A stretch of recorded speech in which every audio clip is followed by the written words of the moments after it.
Presidenti i Shteteve të Bashkuara të Amerikës Donald Trump ka pezulluar programin e llotarisë së kartës së gjelbër pas sulmit me armë zjarri në Universitetin Brown, ku vranë 2 studentë dhe u plagosën 9 të tjerë. I dyshuari për sulmin ishte Claudio Neveles Valente, 48 vjeç, shtetas portugez, i cili kishte hyrë në Shtetet e Bashkuara të Amerikës përmes programit të llotarisë së vizave në vitin 2017 dhe kishte përfituar kartën e gjelbërt. Ai u gjet i vdekur në një depo në Salem, New Hampshire, pasi dyshohet se është vetvrarë me armë zjarri.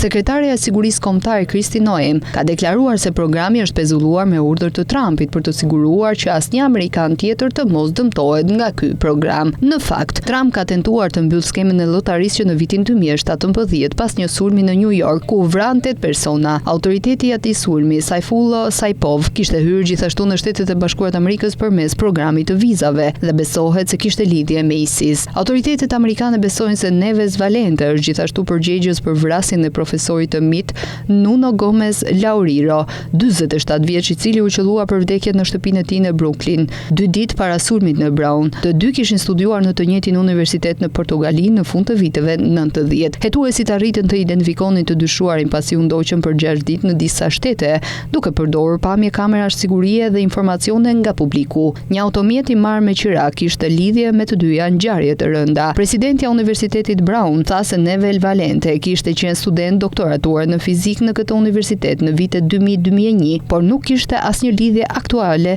me institucionin. 2 studentët e vrarë në sulmin në Brown, 19 dhe 18 vjeç, ishin 2 viktima të pafajshme. Motivi i sulmeve ende mbetet i paqartë.